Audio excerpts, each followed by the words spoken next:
If you want to understand the failure that is Donald Trump's war on Iran, you have to understand two very fundamental things about the President of the United States. And the first is that he is lazy.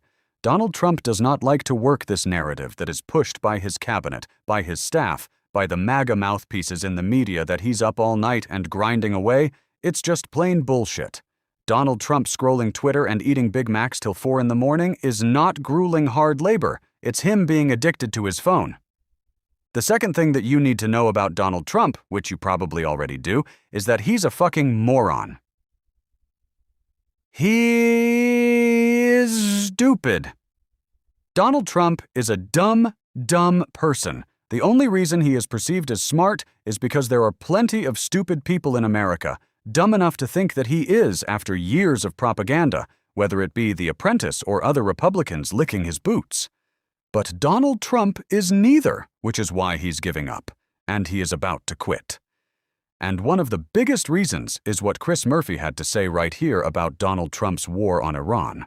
Now, as a member of the Appropriations Committee, you have said that you're not going to support additional funding. But let's say that Democrats do win back the Senate, the majority in January. How do you plan to replenish those stockpiles? Well, the priority right now is ending this war. 7 in 10 Americans want this war to end. Families are being bankrupted as we speak by this war.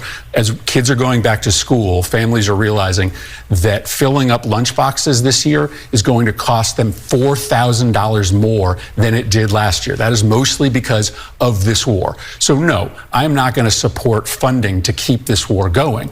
But if the war comes to an end, if the president ends this war, then yes, of course, I and my colleagues will be ready to provide the funding to replenish the stores of munitions that have been spent. But it is important to understand how much money that's going to cost. We have used up almost all of our interceptors, the majority of our Tomahawks. We have put the United States in a dangerous position. We have allowed Russia and China to imagine things that they couldn't have imagined earlier because of our inability to defend ourselves and our allies. So the priority is ending this war. And no, I'm not going to support additional funding. And I don't think my Democratic colleagues are going to support additional funding to fund a continuation of a war that is destroying American credibility and destroying American families. Donald Trump, through really most of his war, actually I would say the entirety of his war, has thought that just blowing shit up will solve all of his problems. And Donald Trump thinks this again because of the two fundamental truths that we talked about. He is lazy in just saying, well, quite frankly, blow that up is a lot easier than thinking through actual strategic diplomacy. The second is cause he's dumb. But Donald Trump can't just blow shit up or threaten to just blow shit up if he's got none of the blowy up stuff, right? You kind of need long-range missiles to do that. Donald Trump, Pete Hegseth, they have depleted our stockpile. It's why this is such a blatant lie from Donald Trump and a cover-up of the truth that we're going to get to. I'd rather make a deal because I don't want to kill people. I do not want to kill people. But at some point we're going to... We were set for the biggest attack of any attack, and we've hit them very hard for the last few months. But we were all set for the biggest attack since World War II.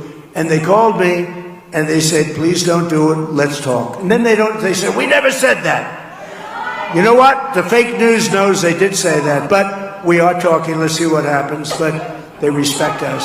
They respect us. It's been 47 years, but really it's been 50 years because they've been saying 47 for 3 years. It's been 50 years, and no other president has done what you should have done a long time ago because Iran cannot have a nuclear weapon. Iran does not want to make a deal. Okay, like they don't. And it's not just that they don't want to make a deal, but every single day that there isn't a deal, Iran is actually benefiting. We are closer to a larger global financial crisis due to the lack of oil moving through the Strait of Hormuz and other straits in the Middle East. There's a fertilizer crisis that is going to impact the next harvest. Iran is only strengthening its position to negotiate from every day that Donald Trump doesn't get something done, which is why right now he is getting ready to quit his war. Breaking. Trump has privately told senior aides he may be willing to walk away from the Iran war without a nuclear deal if Iran fully reopens the Strait of Hormuz. Trump says to Axios, "We are low-keying it with Iran." Oh my God, Donald Trump signaled on Sunday that he's prepared to allow economic pressure on Iran to mount, as opposed to ordering a new military offensive, even as the country continues to defy the U.S. It is important to note that Iran has existed under economic pressure for decades. This is not a new thing. Why it matters. Only a week ago, Trump was on the verge of ordering a return to major combat operations. But in an interview with Axios, he did not make any new military threats. Trump also didn't express any anger or frustration about the fact that Iran has been holding up an announcement on a deal with Oman to reopen the Strait of Hormuz. On Saturday, Iran issued a new list of demands to allow shipping through the straits. Wonderful what he's saying? "We are low-keying it," Trump said during a brief phone call. "We are only semi-negotiating with them. We are just watching Iran with its huge inflation and the fact they have no money." He stressed that Iran is in very bad shape economically and has no money to pay its troops. The U.S. naval blockade has exacerbated the Iranian regime's economic crisis, Trump said. At the same time, Trump said that with oil down to slightly over $75 a barrel, U.S. consumers are feeling less pain from the war. "It will work out. It always works out. It's like a chess game," Trump said of the back and forth with Iran, coming from a guy who probably eats chess pieces instead of plays the game, driving the news. An agreement governing traffic in the Strait of Hormuz was negotiated among Iran, Oman, and the U.S., and has been pending for a few days now. As part of the new deal, Iran would be given partial control over traffic in the strait, something it didn't have before the war. So great job there, Donald. Qatari and Pakistani mediators were confident that the deal would be announced Wednesday, but since then, its prospects have seemed to fade. Wonderful. U.S. officials have said that they are growing disagreements inside the Iranian regime. One camp, led by the president, is extremely worried about an economic collapse and believes Iran needs to reach a deal with the U.S. Another LED by the commander of the Islamic Revolutionary Guard Corps rejects any concessions. State of play. On Saturday, the head of Iran's Supreme National Security Council laid out new terms for the reopening of the strait on top of those negotiated in the Oman agreement. The statement said that in order for the strait to reopen, the U.S. must never threaten nor insult Iran in any language, which Donald Trump really has a hard time of doing.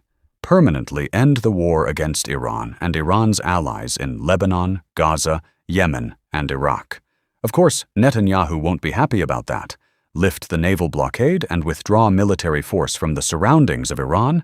He added a demand for the full compensation for war damages, lifting all of the sanctions and releasing all Iranian frozen funds.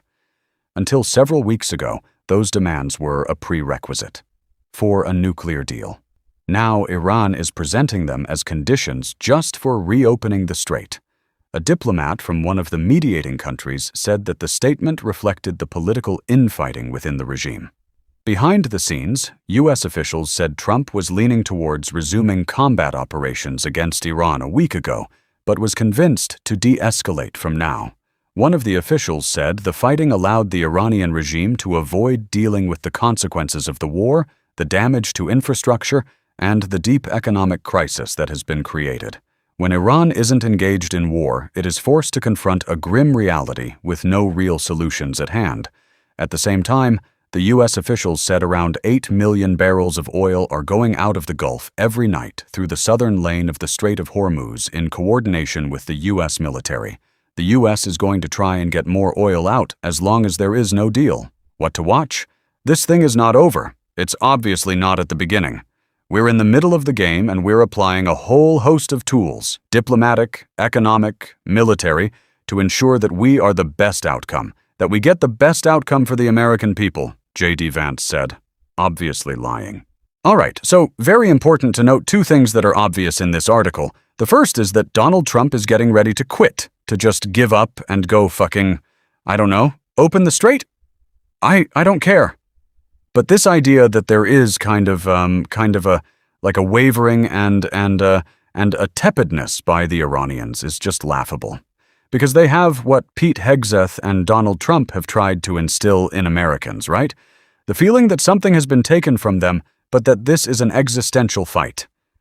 Their religious leader was killed, like their government officials have been killed, and Donald Trump is still threatening them. He said he would wipe out their whole civilization. So this is existential to the Iranians. It's not existential to us. That is the second important thing to point out, that Donald Trump is going to quit because no Americans want this, and Iran does not have pressure on them to stop because they do have the support of their people. So it is just idiotic for Donald Trump to carry on this war anymore, and it's what Jessica Tarlov had to say right here.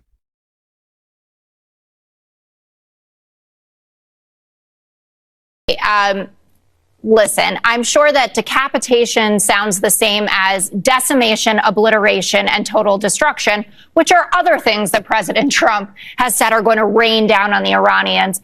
The bridge and power plant days, their navies sunk, their armies obliterated, whatever it is, the art of the deal has not gotten us particularly far at this point. And when the president comes out yesterday posting on Truth Social, the Iranian leadership is unbelievably duplicitous. Duh. Everybody knows that.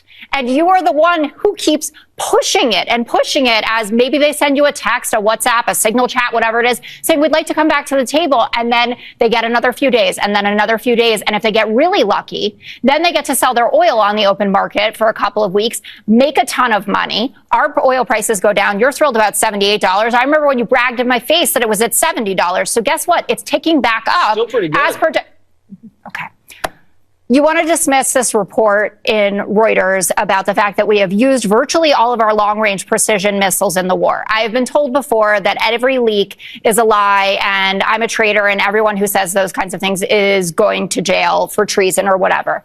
There are so many of these leaks that have come to fruition, dating back to the Atlantic, where I think it was from J.D. Vance or J.D. Vance's team that said that we are concerned about the amount of long-range missiles that we have and our ability to carry this out and also defend our allies and the rest of the world when China is looking at Taiwan licking their lips. We haven't even borrowed from Asia. Then we haven't even borrowed from Europe. Okay. Why are you acting like we're running out of weapons? That's like Kentucky running out of bourbon. Or horses, Jesse. It's never going to run out of The weapons. Kentucky Derby without racehorses. I don't. And I would just like, real quick, I'm Kentucky sorry. has a lot of I don't have a because problem with Canada what the won't buy it president's anymore. doing. I know, no problem. beautiful story. I think the reason why he's slowed up is because he's worried about peace and the American people's opinions first. Yeah, he's also the guy who said, I don't care about the midterms. I'm going to do what has to be done. So now he's just changed his mind. I appreciate that. Okay. Sending troops in is a lot bigger There than is also the story about CENTCOM sending out an email to a broad group of military analysts last week saying, we're looking for new and creative and unconventional ways to pressure and punish Iran. Donald Trump is going to give up on this war because it is one that he can't win. And even if he could, it would just be too hard for him. And he doesn't like to work, like to think, or like to do his job. And so he is ultimately just going to quit because he is pathetic. Now, of course, we want this war to end, but we have to point out how devastating it has been. We are going to continue to on this show.